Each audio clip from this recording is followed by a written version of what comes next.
ఇప్పుడు ఒకే విధమైన బ్రేక్ఫాస్ట్ కాకుండా ఎలాంటి మినపప్పు అవసరం లేకుండా ఇన్స్టెంట్గా 10 నిమిషాల్లో ఈ ఇడ్లీ చేసేసుకోవచ్చు.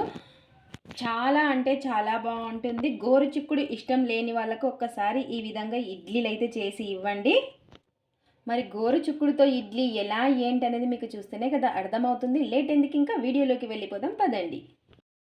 ఒక కప్పు అటుకులను అయితే నానబెట్టేసుకోవాలి. హాఫ్ అన్ అవర్ ముందైతే నానబెట్టేసుకుంటున్నాను. ఇక్కడ వచ్చేసి నేను మందం అటుకులు తీసుకున్నాను అనమాట. ఒక కప్పు. వీటిని బాగా వాష్ చేసేసుకుందాము. ఇలా ఒక కప్పు అటుకుల్ని బాగా కడిగేసుకుందాము. గోరుచిక్కుడుతో ఒక్కసారి ఈ విధంగా ఇడ్లీ ట్రై చేయండి, చాలా బాగుంటుంది, హెల్తీ కూడాను. ఇలా వాటర్ అన్నీ కూడా వంపేసుకుందాము. ఇలా నీళ్ళన్నీ కూడా వంపేసుకొని ఇప్పుడు మరి నీళ్ళు అయితే వేసుకొని ఇప్పుడు పక్కన పెట్టేసుకుందాము. ఒక ప్లేట్ పెట్టేసుకొని ఒక హాఫ్ అన్ అవర్ పాటు పక్కన పెట్టేసుకుందాము. మరొక బౌల్ అయితే తీసేసుకొని మనం ఏ కప్పుతో అటుకులు తీసుకున్నామో అదే కప్పుతో 1.5 కప్పుల ఇడ్లీ రవ్వ అయితే తీసుకుంటున్నాను. మీరు ఈ ప్లేస్లో బొంబాయి రవ్వ అయినా తీసుకోవచ్చు. ఇలా మరి ఒక హాఫ్ కప్ అయితే వేస్తున్నాను. 1.5 కప్పులు వేసుకోవాలి ఒక కప్పు అటుకులకి. ఈ రవ్వను కూడా మనం ఒక హాఫ్ అన్ అవర్ ముందే నానబెట్టేసుకోవాలి. ఇప్పుడు నీళ్ళన్నీ కూడా వంపేసుకుందాం. ఒకసారి బాగా వాష్ చేసేసుకొని నీళ్ళన్నీ వంపేసుకున్న తర్వాత ఇప్పుడు మళ్ళీ ఈ రవ్వలోకి నీళ్ళు అయితే వేసుకొని ఈ రవ్వను కూడా ఒక హాఫ్ అన్ అవర్ పాటు పక్కన పెట్టేసుకుందాం. ఇప్పుడు ఇందులోకి చట్నీ అయితే చేసేసుకుందాం. ఇంకా ముందుగా పల్లీలు అయితే వేయించేసుకుందాము. పల్లీలని సిమ్లో పెట్టేసుకొని వేయించేసుకోవాలి. అప్పుడే చట్నీ అనేది చాలా టేస్టీగా ఉంటుంది. ఇలా పల్లీలు బాగా వేగిన తర్వాత తీసి ప్లేట్లో అయితే పెట్టేసుకుందాము. ముందుగా ఒక కడాయి అయితే పెట్టేసుకొని అందులో కొంచెం నూనె అయితే వేసుకోవాలి. నూనె వేడెక్కిన తర్వాత పచ్చిమిర్చి అయితే వేసుకోవాలి కారానికి తగ్గట్టు. ఇలా పచ్చిమిర్చిని కూడా ఫ్రై చేసేసుకోవాలి. ఆయిల్లో కొంచెం మగ్గించేసుకోవాలి. అలాగే ఇంకా పచ్చిమిర్చి కూడా మగ్గిపోయాయి. ఇక్కడ వచ్చేసి పల్లీలు, వేయించుకున్న పల్లీలు, అలాగే పుట్నాల పప్పు, ఆనియన్ ముక్క, అలాగే అల్లము, 2 వెల్లుల్లి రెబ్బలు, ఇవన్నీ కూడాను మిక్సీ జార్లోకి వేసేసుకోవాలి. వేయించుకున్న పచ్చిమిర్చి, అలాగే రుచికి సరిపడినంత ఉప్పు, నీళ్లు వేసుకొని మిక్సీ పట్టేసుకుందాము. కొంచెం చింతపండు కూడా వేసుకోవాలి. ఇలా ఈ విధంగా సరిపడిన నీళ్లు వేసేసుకొని ఈ విధంగా మిక్సీ అయితే పట్టేసుకోవాలి. ఇప్పుడు ఇందులోకి పోపు అయితే పెట్టేసుకుందాము. ఇలా పోపు కూడా పెట్టేసుకున్నాను. జీలకర్ర, ఆవాలు, కరివేపాకు, నూనె వేసేసుకొని ఇంకా చట్నీ అయితే రెడీ అయిపోయింది. ఇంకా ఈలోపు మనకు అటుకులు కూడా నానిపోయి ఉంటాయి. మిగతా ప్రాసెస్ అయితే చూసేద్దాము.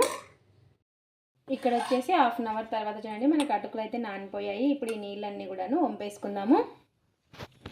ఇలా ఈ విధంగా నీళ్ళన్నీ కూడా వంపేసుకోవాలి. ఇప్పుడు ఇక్కడ వచ్చేసి గోరు చిక్కుడు, మేమైతే చోలకర అంటాం అనమాట. ఇక్కడ వచ్చి చిన్నగా పీసెస్ లాగా కట్ చేసేసుకోవాలి. చిన్నగా ఇలా కట్ చేసుకున్న వాటిని ఈ అటుకుల్లోకి వేసేసుకోవాలి. కడిగి పెట్టేసుకున్నాను ఈ గోరు చిక్కుని. ఇలా ఒక కప్పు తీసేసుకొని ఇందులోకే వేసేసుకోవాలి.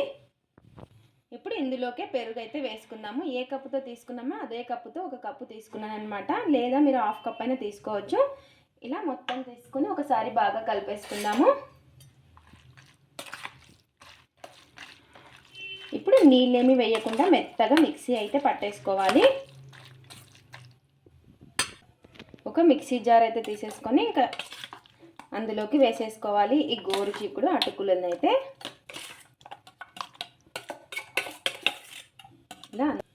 ఇలా అంతా వేసేసుకోవాలి. మూత పెట్టేసుకొని నీళ్ళేమి వేయకుండా మిక్సీ పట్టేసుకుందాం. ఇలా మిక్సీ పట్టేసుకున్న దాన్ని ఇంకొక బౌల్లోకి అయితే వేసుకోవాలి. చూసారు కదా, నీళ్ళు అసలు వేసుకోకూడదు. ఇక్కడ వచ్చేసి రవ్వ చూడండి. ఇంక ఈ రవ్వను కూడా ఒకసారి బాగా కడిగేసుకుందాము. ఈ నీళ్ళన్నీ వంపేసుకోవాలి. ఇలా నీళ్ళన్నీ కూడా వంపేసుకొని ఇంకా ఇలా చేత్తో ఈ విధంగా పిండేసుకోవాలి. నీళ్ళన్నీ ఇలా పిండేసుకొని రవ్వనైతే ఇందులోకి వేసుకోవాలి. అంతా కూడాను నీళ్ళు అనేది తీసేసుకొని రవ్వలో కన్నగా పిండేసుకొని ఇలా వేసుకోవాలి చూడండి.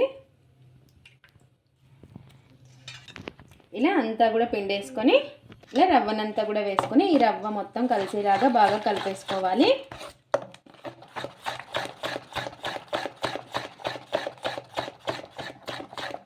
ఇలా ఈ విధంగా. ఇప్పుడు ఇందులోకి రుచికి సరిపడినంత ఉప్పు, ఒక హాఫ్ టీ స్పూన్ అంతా వంట సోడా, ఇన్స్టెంట్గా చేస్తున్నాం కాబట్టి వంట సోడా అయితే వేసుకోవాలి. ఇలా ఇవన్నీ కూడా వేసుకొని ఒకసారి మళ్ళీ బాగా కలిపేసుకోవాలి.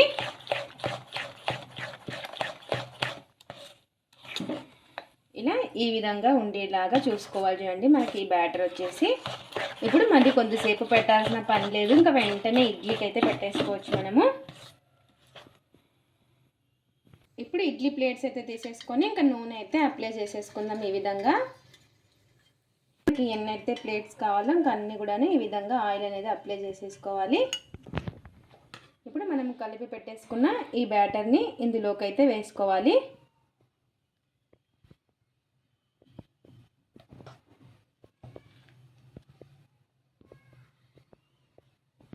ఇలా మనకి ఇంకా ఎన్నైతే ప్లేట్స్ అవుతాయో ఇంకా అన్నీ ఇదే విధంగా వేసేసుకోవాలి.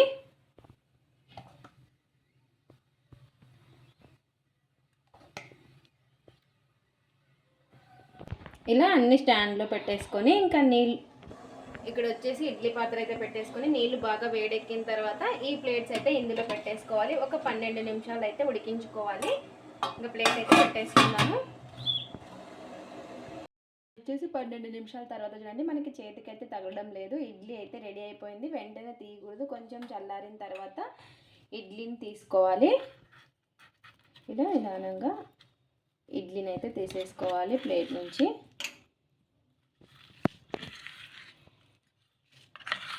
ఎంతో టేస్టీగా ఉండే గోరు చిక్కుడుతో ఇడ్లీలు చూసారు కదా, చాలా అంటే చాలా బాగా వచ్చాయి. ఇలా ఇంకా మనకి అన్నీ ఇదే విధంగా తీసేసుకోవడమే. గోరు చిక్కుడు ఇష్టం లేని వాళ్ళకు ఒక్కసారి ఈ విధంగా చేసి ఇవ్వండి, ఇష్టంగా అయితే తినేస్తారు. ఇంకా ఇందులోకి మనం చేసుకున్నాం కదా ఆ చట్నీలోకి అయితే టేస్ట్ అయితే చూసేద్దాము. చూసారు కదా, చాలా అంటే చాలా మెత్తగా భలే ఉంటాయి ఈ ఇడ్లీలు వచ్చేసి.